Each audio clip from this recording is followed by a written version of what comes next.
Aguardaba silenciado entre la tierra serrablesa. Llevaba 20 años dormido, pero de pronto, aquel septiembre de 2014, rebrotó en las aguas del Gállego.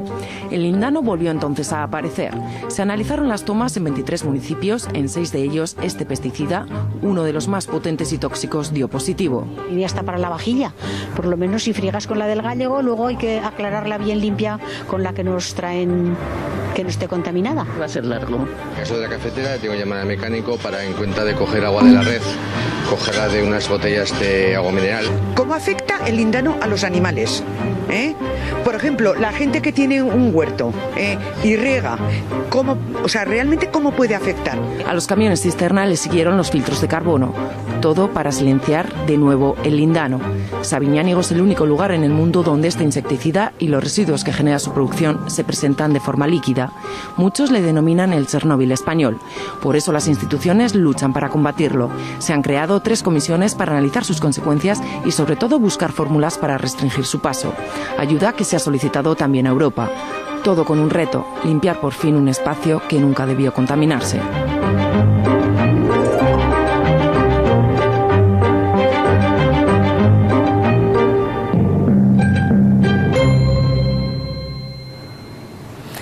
De cómo está esa lucha en estos momentos en la comunidad, de los pasos que se están dando y de los logros que se están consiguiendo. Hablamos esta mañana con 2 expertos del Gobierno de Aragón y también de la Universidad de Zaragoza, que nos acompañan ya en este plato junto a Pablo Carreras. ¿Qué tal, Pablo? Buenos días. ¿Qué tal, Pilar? Buenos días. Feliz viernes ya. Feliz viernes. Feliz viernes también a todos ustedes. En definitiva, queremos saber si el problema del lindano está controlado y si está también camino de resolverse. 1 litro de lindano, por ponerles un ejemplo, es suficiente para contaminar 1 millón de litros de agua. Además, en el Serrablo se acumulan toneladas de mercurio, arsénico, benceno y otros metales pesados de alta toxicidad. De todo ello vamos a hablar en los próximos minutos, por eso nos acompaña de aquí en este plató Eduardo Calleja, es jefe de la unidad de lindano del Gobierno de Aragón. ¿Qué tal? Bienvenido, muy buenos días. Hola, buenos días. Y muchas gracias por acompañarnos. Y también nos acompaña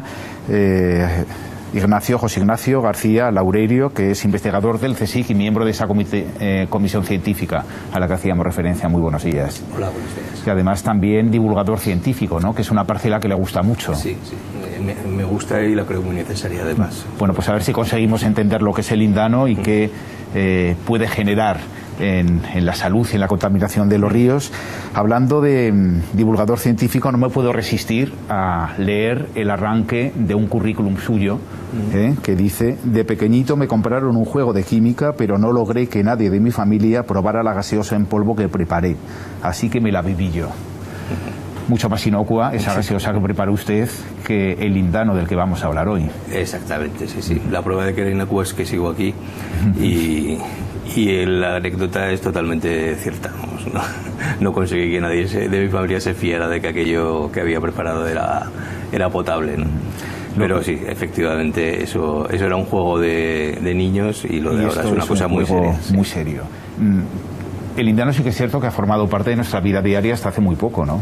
Incluso en los champús contra los piojos de cuando éramos niños tenían un porcentaje mínimo, pero tenía este elemento del que vamos a hablar, el lindano. Es decir, que no es algo muy ajeno al día a día de la gente que tiene más de 18 años, 18 o 20 años. En efecto, el lindano fue un pesticida de uso bastante común, no solo en usos agrícolas, sino también para uso humano, al igual que lo fue anteriormente el DDT. Son compuestos que cumplían su papel, funcionaban para lo que se utilizaban, pero que suponían una peligrosidad que en ese momento o no se preveía o se minimizaba, ¿no?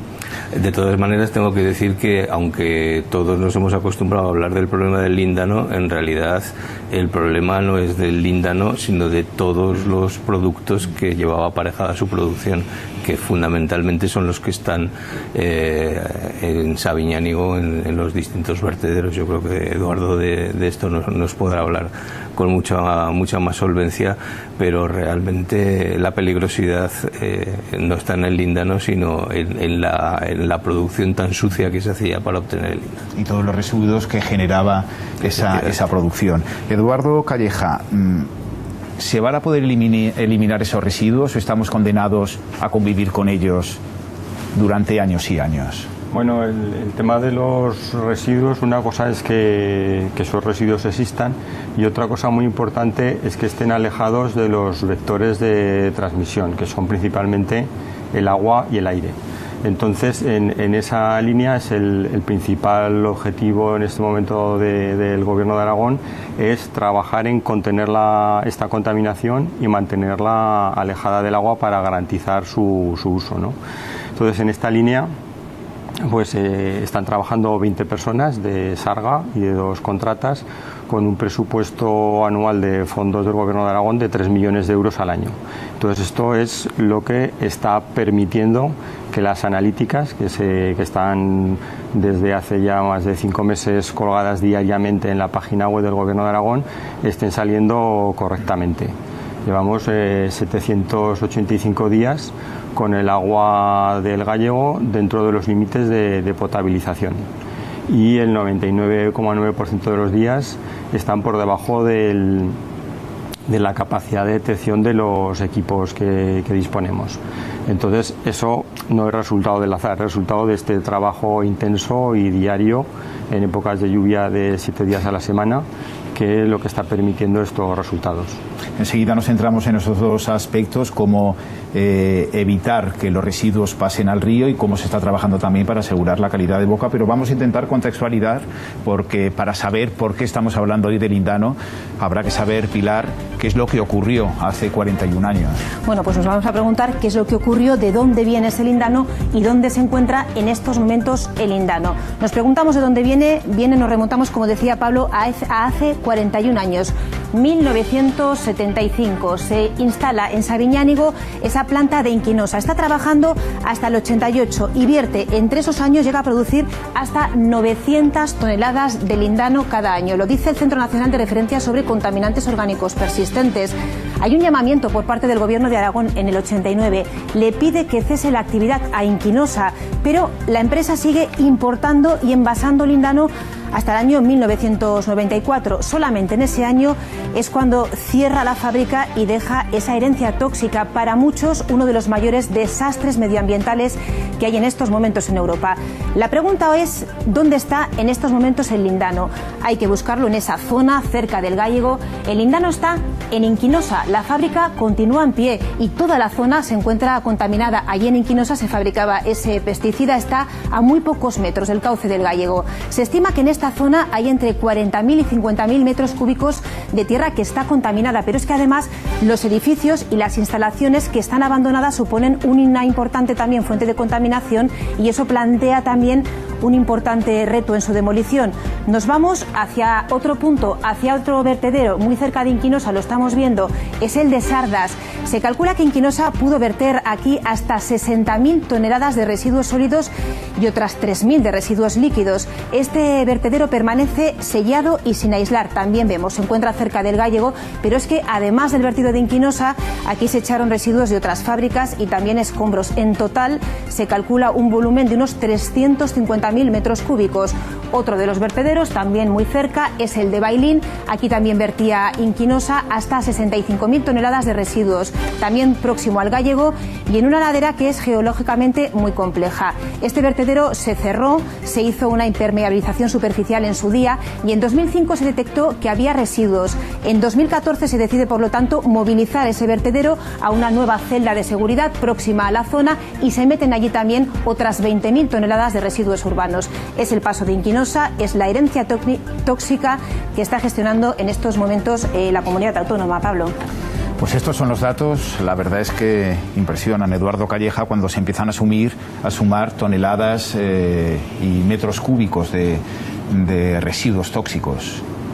Sí, el problema indudablemente es importante, y también son importantes las medidas que se están tomando para contenerlo.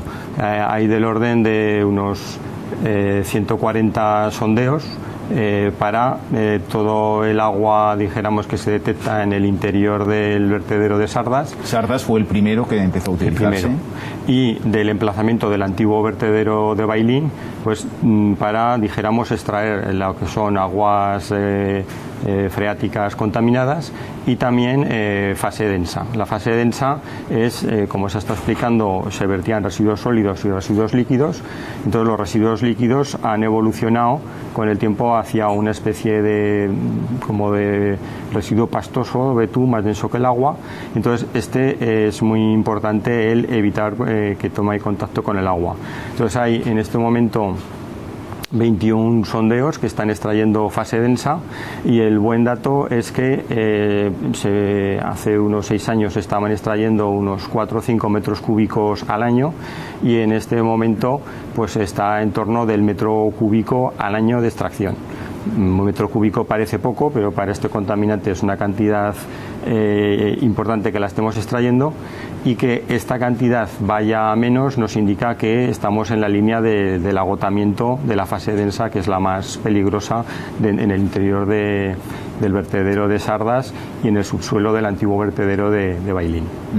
¿Y qué pasa con el solar donde está ubicada la planta de Inquinosa?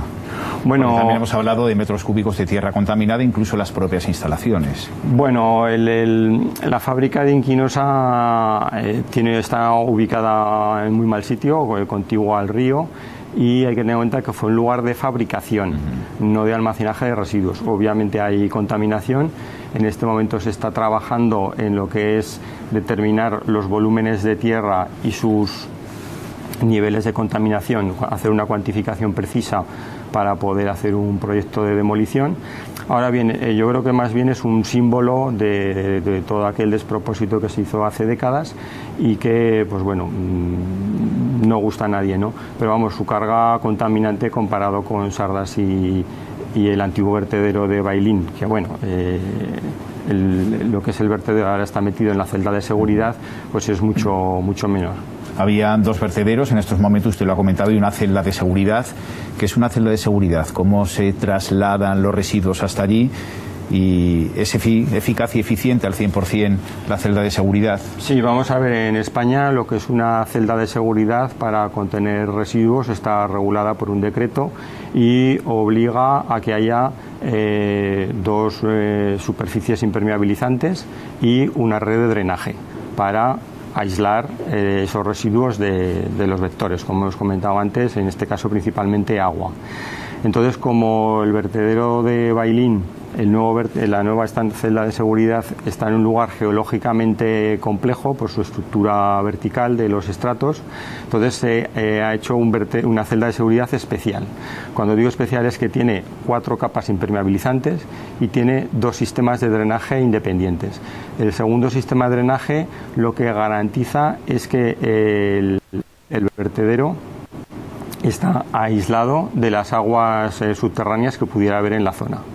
Entonces, mientras que el primer drenaje lo que garantiza es la estanqueidad de las 2 primeras cubiertas impermeabilizantes, ¿no? Con lo cual estamos hablando de un vertedero especial, una celda de seguridad especial para unas condiciones geológicas especiales. Enseguida vemos de qué forma se está también trabajando para evitar que eso pase a los grifos de las viviendas que se suministran del río Gállego. Pero José Ignacio García Loureiro, ¿qué es el lindano y por qué es tan tóxico? O los residuos del lindano, que en definitiva es de lo que estamos hablando. Bueno, el lindano es un compuesto químicamente relativamente muy simple, ¿no? Es un hexaclorociclohexano, que los químicos están muy acostumbrados a decir estas palabras largas y tal. Yo creo que hace 2 años que también estuve invitado aquí, me traje una molécula y no me la he traído, simplemente para hacer una idea. Es un compuesto de carbono, hidrógeno y cloro, y la disposición espacial de esos átomos puede variar, ¿no? Es como una especie de Lego atómico. El lindano concretamente tiene una disposición, pues hablamos del gamma, el isómero gamma, que era el que se comercializaba como pesticida, insecticida. Pero además de esa disposición, que era la que se comercializaba, tiene otras varias, tiene 8 en total. O sea que hay otras 7 maneras de disponer el Lego atómico para dar hexaclorociclohexano, pero que tienen otra forma. Es como si montamos una silla del IKEA idea, y hay fotos que se pueden buscar en internet. Hay una manera de montarla bien, que es la que empleamos para sentarnos, pero hay otras maneras en las cuales pues hay 2 patas que están para arriba y 2 patas que están para abajo. Esa no es la forma funcional de una silla, pero uno, si se empeña, puede montar una silla de IKEA así. Pasa lo mismo con los átomos. Nosotros queremos que se pongan de una cierta manera para que tengan un efecto, en este caso insecticida, pero se pueden poner de otras, y esas otras no tenían ese efecto. Por lo tanto, como no valían para lo que se vendía, lo que se hacía era disponer de ellas, y se disponía de la peor manera posible, que era arrojándolas a un vertedero sin ningún control. Es decir, podemos decir que para conseguir 1 litro de lindano se necesitaban o se producían 7 litros de material de desecho. Exactamente, más o menos esta es la proporción, lo cual es un ejemplo muy bueno de lo que no es química sostenible ni lo que no es sostenible de ninguna de las maneras, pero es lo que se hacía en los años 70. Entonces, por cada kilo, por cada tonelada de producción, se producían muchísima más cantidad, 7 u 8 veces más de residuos que eran inútiles, y entonces en vez de pensar en una mejor manera de producir esto o cambiar de producto o simplemente disponer bien de los residuos, pues lo que se hacía era arrojarlos. Todos los compuestos orgánicos clorados en general son peligrosos. No hay ninguno que sea bueno, todos tienen algún efecto, algunos más, algunos menos, algunos tienen toxicidad más inmediata, otros más a largo plazo, pero en general todos tienen problemas, y la mayor parte de los residuos que se encuentran en estos vertederos son compuestos clorados orgánicos. Y es veneno. En definitiva, podemos decir que es veneno. Sí, todo es veneno. O sea, tampoco hay que dramatizar, porque el agua también es un veneno. Yo siempre recuerdo, cuando hablo de estas cosas, que si uno no se bebe 2 garrafas de estas de agua seguidas de 5 litros, inmediatamente te puedes morir. Intoxicado por el agua. Intoxicado por el agua. Sí, o sea que todo es tóxico, y todo depende de la dosis, y todo depende también de si la toxicidad es muy inmediata o es muy a largo plazo. Pero bueno, estamos hablando de compuestos que están catalogados como compuestos tóxicos, y que, por supuesto, la exposición a ellos pues tiene que ser lo menor posible. Comentaba Eduardo Calleja que hay 2 vectores de contaminación, uno es el aire y otro es el agua. Es muy volátil estos elementos como para que el aire también pueda suponer un vector de contaminación. Bueno, sí tienen cierta volatilidad, no extraordinaria, pero sí que tienen volatilidad. Yo creo que en este caso el problema es menor, porque en primer lugar, pues al estar en un vertedero, pues normalmente la exposición al aire es muy pequeña, es mucho más peligrosa, como bien ha dicho Eduardo, la exposición al agua. Tampoco son excesivamente solubles en agua, pero lo suficiente como para poder contaminarla, que ya se ha comentado que una pequeña cantidad de estos compuestos acaba de contaminar un gran volumen de agua, si el uso va a ser uso de boca, ¿no? ¿Y no se puede neutralizar añadiendo otro elemento químico que haga que salte por los aires esa molécula mal construida para lo que se quería? Ya nos gustaría, y yo creo que eso es un tema de investigación apasionante, en el cual yo creo que nos tenemos que implicar mucho más, y de hecho en eso estamos, y hay movimientos en esa dirección. La destrucción de los compuestos clorados, por supuesto, es un problema muy, muy grande, y no se tiene resuelto de una forma satisfactoria actualmente. Se ha resuelto para pequeñas cantidades. Cuando hablo de pequeñas, pues puedo hablar hasta cientos, miles de toneladas, pero ya hemos visto el orden de magnitud del que estamos hablando en Sabiñánigo, es mucho mayor, y muchas veces pues las soluciones plantean nuevos problemas. Es decir, si se aplican tecnologías actuales a un volumen tan grande, pues esto genera nuevos problemas, y no se trata de resolver un problema generando otro, sino de resolverlo bien. Tecnologías y nuevas tecnologías, porque Eduardo Calleja desde el pasado mes de junio se está aplicando un sistema experimental que, si no me equivoco, se llama oxidación química in situ. Sí. Y se ha comenzado a trabajar con ello hace muy pocos meses, y en esa zona del Serrablo, en las proximidades de Sabiñánigo. Sí, el emplazamiento es el antiguo vertedero de Bailín, y es uno de estos estratos verticales de arenisca que estaban debajo del emplazamiento del antiguo vertedero, y que en las fracturas que hay en esta roca de arenisca, trabaja como una especie de una red de pequeños tubos que lentamente, tubos de 3-4 milímetros, permiten a una profundidad de 30-40 metros que esta fase densa pueda irse desplazando en paralelo al barranco de Bailín hasta el río Gallego. Entonces, esto es lo que con esta cantidad de sondeos, que este año se han hecho 12, al año que viene se vuelven a hacer otros 12, se intenta interceptar y achicar el agua, ¿no?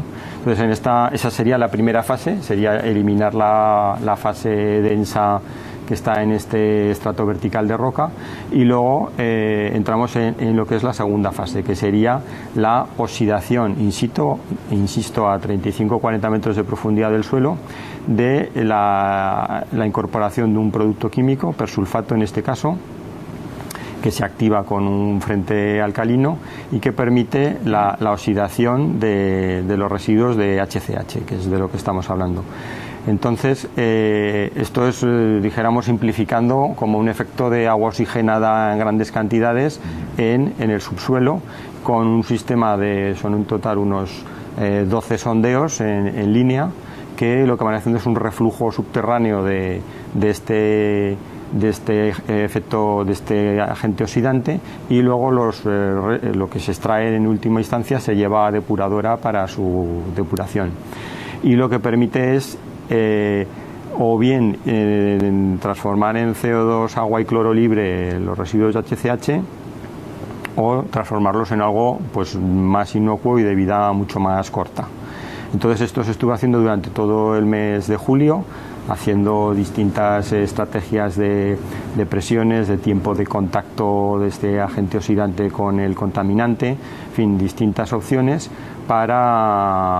Esto se terminó a finales de julio, y entonces ahora estamos elaborando los datos. En fin, hay que tener en cuenta que estamos trabajando en unos niveles de concentraciones pues que exigen una analítica, en algunos casos incluso externa a España. Y una vez que tengamos los resultados, que yo creo que será en torno a finales de diciembre, se podrá ver la viabilidad de que este sistema, que se ha aplicado en definitiva a unos 100 metros de este estrato vertical de roca, se puede aplicar a todo el antiguo vertedero de Bailín, ver la viabilidad de esa aplicación, su coste económico, y ver si esto forma parte de un conjunto de soluciones. Cuando hablamos de lo que es el problema de los residuos de HCH, hay que tener en cuenta que tenemos distintos niveles de concentración y distintos elementos que lo soportan, ya sea agua, roca, tierra, con nivel freático, sin nivel freático. Esto supone que tenemos que tener un conjunto de técnicas, de distintas técnicas, que trabajan unas veces sucesivamente para poder ir achicando el problema. Y no estamos hablando de una solución que nos permita abordarlo todo, son una batería de soluciones. Eso significa, por tanto, que Sabiñánigo, si algo de bueno se puede encontrar en todo este problema, es que se convierte en una especie de banco de pruebas y de centro de referencia, ¿no?, de las nuevas tecnologías para eliminar este tipo de residuos. Sí, sin lugar a dudas, las cosas que estamos haciendo en Aragón en gestión de estos residuos, son compuestos orgánicos persistentes, muchas de ellas son pioneras a nivel mundial, y lo digo no como coletilla, sino una de las empresas que trabaja es una multinacional que tiene sede en Estados Unidos, y en los congresos en los que participa en Estados Unidos expone, dijéramos, las acciones de gestión de fase densa que estamos haciendo aquí y de detección de fase densa, porque claro, es muy importante saber dónde tener indicios de dónde está, para que este sondeo la encuentre y la podamos bombear. El bombeo también es una técnica compleja, porque se bombea con aire y de una forma secuencial.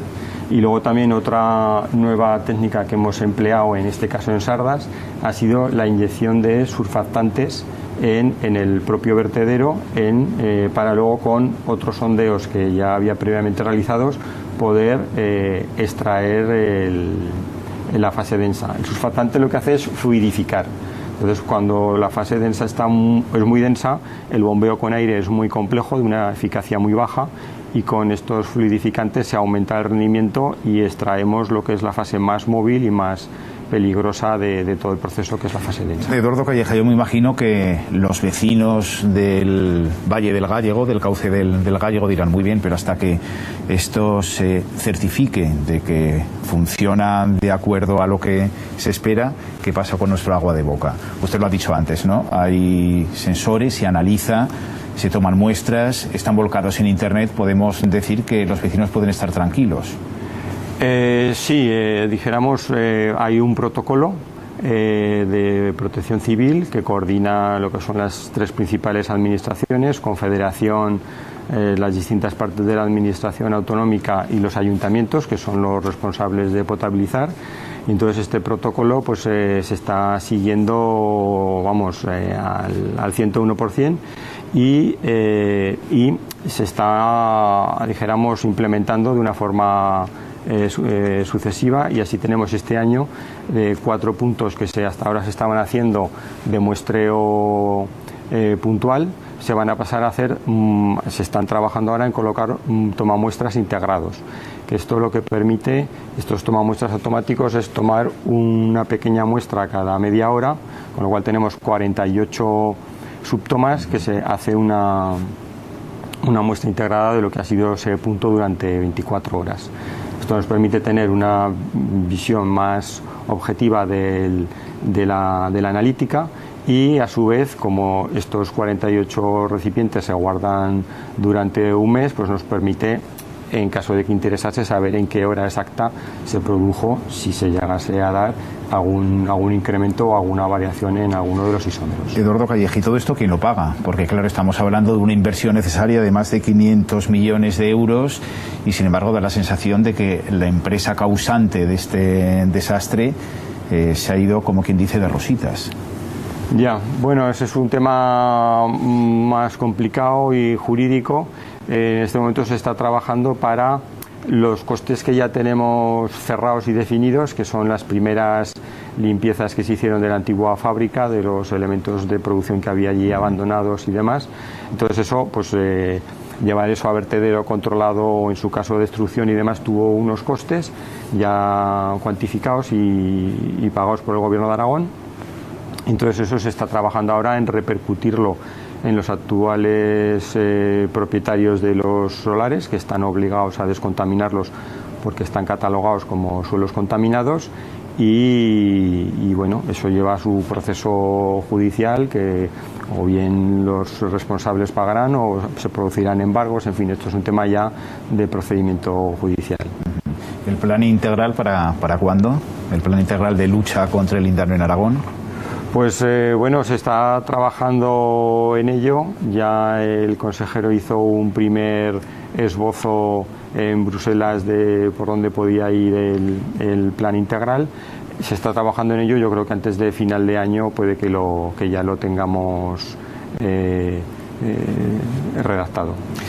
Eduardo Calleja, jefe de la unidad de Lindano, muchas gracias por habernos acompañado y haber aclarado términos, cuestiones y saber cómo están ahora las cosas. Gracias y buenos días. Muchas gracias. José Ignacio García Loureiro, también muchísimas gracias por haber estado estos minutos con nosotros y ponernos luz también algo complejo como es el lindano y los desechos que generaba su producción. Gracias y buenos días. Gracias. Ustedes no se vayan, enseguida hablamos.